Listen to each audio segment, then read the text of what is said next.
السلام علیکم ورحمۃ اللہ وبرکاتہ۔ آج ہم ڈسکس کر رہے ہیں کہ حضرت آدم علیہ السلام کی پیدائش کیسے ہوئی، زمین پر پہلا خلیفہ کیسے آسمانوں تک کا سفر کرتے ہوئے زمین تک پہنچا۔ دیکھیں، اللہ رب العزت نے سب سے پہلے ارادہ فرمایا کہ کیوں نہ میں جانا جاؤں، میں پہچانا جاؤں، تو لہٰذا اس نے تمام تر انسانوں کی روحوں کو بنایا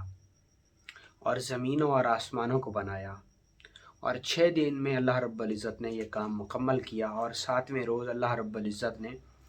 اپنے تخت کو، اپنے عرش کو بنا کر اس پر جلوہ افروز ہوا رب۔ حضرت آدم علیہ السلام کی پیدائش سے پہلے فرشتوں کو بنا چکا تھا رب۔ اللہ رب العزت نے فرشتوں سے فرمایا، حضرت اسرائیل علیہ السلام سے، کہ جاؤ اور مختلف زمینوں سے ایک مٹھی مٹی اکٹھی کر کے لے آؤ، مختلف مقامات کی زمینوں کی۔ تو ایک مٹھی مٹی حضرت اسرائیل علیہ السلام لے کر آئے، تو اس مٹی پر اللہ رب العزت نے 40 برس تک اپنی رحمت کی بارش کو برسایا، اور پھر جب وہ بارش رکی اور وہ مٹی جو کہ کیچڑ کی شکل اختیار کر چکی تھی وہ سوکھنے لگ گئی، یہاں تک کہ وہ سوکھنے کے بعد جب پھٹ گئی، ہم اکثر عام طور پر دیکھتے ہیں کہ جب ہم زمینوں میں، کھیتوں کھلیانوں کو کسان پانی لگاتا ہے تو جب پانی خشک ہوتا ہے تو زمین پھٹکیوں کی شکل اختیار کر جاتی ہے، کٹ جاتی ہے، مختلف حصوں سے ایسے کٹی پھٹی ہوتی ہے۔ اس بجتی ہوئی ٹھکری سے اللہ رب العزت نے حضرت آدم علیہ السلام کا پتلا بنایا، اور یوں وہ پتلا کئی برس تک بغیر روح اور قلب کے پڑا رہا۔ جب اللہ رب العزت نے اپنے خلیفے کو بنانا چاہا تو اللہ رب العزت نے اس کے اندر اپنی روح مبارک کو پھونک دیا۔ اللہ نے اپنی روح کو پھونکا آدم علیہ السلام کو، اور سجدہ بھی اللہ ہی کی روح کو ہوا، کیونکہ آدم علیہ السلام کے اندر جو روح تھی وہ اللہ رب العزت نے اپنی روح کو پھونکا تھا۔ قرآن میں بھی یہی ارشاد ہے، اللہ رب العزت نے جب اپنی روح حضرت آدم علیہ السلام کے اندر پھونکی تو وہ روح حضرت آدم علیہ السلام کے سر کے حصے سے داخل ہوئی اور سینے پر جا کر قائم مقام ہوئی، اور اسی کے ساتھ دوسرے لطائفات کو بھی اللہ رب العزت نے حضرت آدم علیہ السلام کے جسد خاکی خصوصاً سینہ مبارک میں ان کے قائم مقام کر دیا۔ اس کے بعد اللہ رب العزت نے سب سے پہلا کام کہ حضرت آدم علیہ السلام کو چھینک آئی، جس پر آدم علیہ السلام نے الحمدللہ کہا، جس پر اللہ رب العزت نے یرحمک اللہ کہا، اور اس کے بعد آدم علیہ السلام کے لیے جنت سے لباس لایا گیا، اور آدم علیہ السلام نے اس لباس کو زیب تن فرمایا۔ اس کے بعد فرشتوں نے اعتراض کیا کہ اے اللہ رب العزت، یہ تو زمین پر جو مخلوق تو نے بنائی ہے یہ تو زمین پر فساد کرے گی۔ تو اللہ رب العزت نے ارشاد فرمایا کہ جو میں جانتا ہوں کیا وہ تم جانتے ہو؟ تو فرشتوں نے یک زبان جواب دیا کہ ہرگز نہیں۔ اس کے بعد آدم علیہ السلام، فرشتوں اور آدم علیہ السلام کے درمیان ایک کمپٹیشن، ایک مقابلہ ہوا، علمی مقابلہ۔ اللہ نے کچھ چیزیں حضرت آدم علیہ السلام کو سکھائیں، اور فرشتوں کے سامنے، حضرت آدم علیہ السلام کے سامنے وہ چیزیں رکھیں، اور رکھ کر فرشتوں سے پوچھا کہ تم ان چیزوں کے متعلق کیا جانتے ہو؟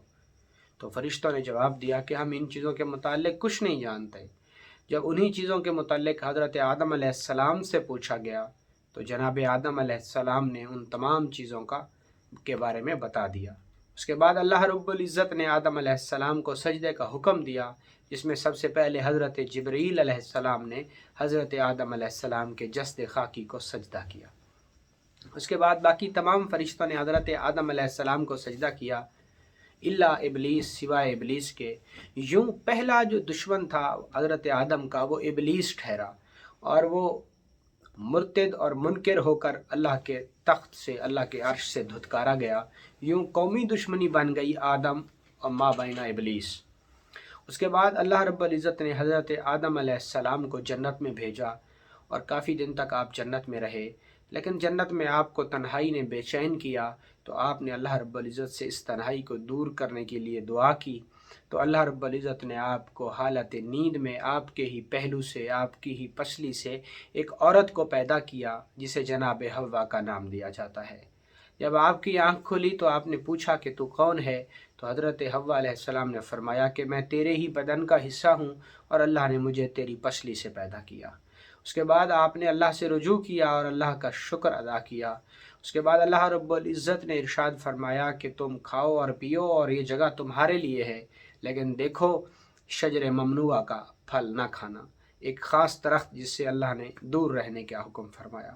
تو جو شیطان ابلیس بن چکا تھا، جو کہ بڑی عبادت اور ریاضت کا مالک تھا اور اس کی وجہ جناب آدم علیہ السلام بن چکے تھے اس کے دھتکارے جانے کی، تو اس نے اپنا بدلہ لینے کے لیے جناب آدم اور حوا علیہ السلام کو گمراہ کرنے کی کوشش کی اور وہ شجر ممنوعہ کا پھل انہیں کھلا دیا، جس پر اللہ رب العزت نے ان دونوں کے ستر کھول دیے اور ان کو حاجات لاحق ہونے لگیں، اور اللہ رب العزت نے ان سے ناراضگی اختیار کی اور جناب آدم اور جناب حوا کو روئے زمین پر اتار دیا۔ حضرت آدم اور حضرت حوا علیہ السلام روئے زمین پر اتری تو حضرت آدم علیہ السلام بہت عرصے تک روتے رہے اور اللہ کے ہاں گریہ زاری کرتے رہے اور توبہ استغفار کرتے رہے۔ اللہ رب العزت نے آپ کی توبہ کو حضور کریم صلی اللہ علیہ وسلم کے وسیلے اور جلیلے سے قبول فرمایا اور آپ سے فرمایا کہ اے آدم، ہم نے تمہارے لیے زمین میں ٹھکانہ رکھا اور وقت خاص کے لیے تمہارے لیے وہاں رزق رکھا، تو سو تم اب یہیں رہو۔ یوں آدم علیہ السلام روئے زمین پر پہلا خلیفہ روئے زمین پر یہاں آ کر آباد ہوا، اور جناب آدم علیہ السلام کو اللہ نے دو بیٹے دیے، ایک کا نام حابیل اور دوسرے کا نام قابیل رکھا گیا۔ اب ان دونوں کی ایک بہن پیدا ہوئی جس سے یہ دونوں شادی کرنا چاہتے تھے، جو مشہور اور معروف واقعہ ہے۔ تو جب دونوں کے درمیان لڑائی ہوئی تو حضرت آدم علیہ السلام نے ارشاد فرمایا کہ تم دونوں قربانی کرو، تو جس کی قربانی کو قبول کیا جائے گا اسی سے اس کی شادی ہوگی۔ تو یوں حابیل اور قابیل دونوں نے اپنی اپنی چیزوں کو، اس دور میں قربانی کا جو طریقہ تھا وہ یہ تھا کہ وہ اونچے اونچے پہاڑوں کے اوپر رکھ دیتے تھے سامان کو، اپنی قربانی کو، اور آسمان سے ایک آگ اترتی تھی اور جس کی قربانی پر آگ پڑتی وہ ہر چیز جل کے راکھ ہو جاتی، اور یہ سمجھا جاتا کہ صاحب قربانی کی کرنے والے کی قربانی اللہ نے قبول فرما لی۔ تو یوں حضرت آدم علیہ السلام کے دونوں بیٹوں نے اپنی اپنی قربانی رکھی اور حابیل کی قربانی کو اللہ رب العزت نے قبول فرمایا، لیکن اس فیصلے کو قابیل نے قبول نہ کیا اور اس کو لوگوں نے یہ کہا، مشرکین نے،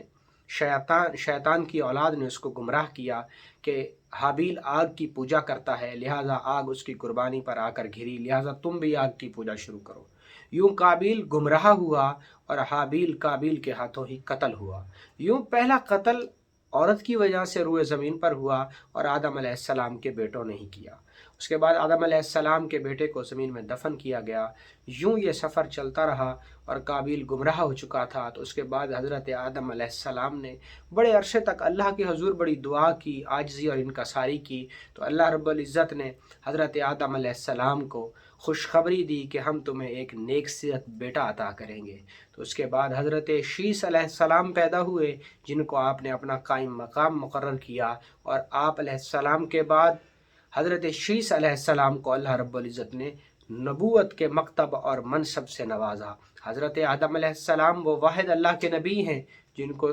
فرشتوں کی ایک جماعت نے آپ کا جنازہ پڑھایا اور آپ کو سپرد خاک کیا۔ آپ کے مزارات کے متعلق مختلف جو ہے نا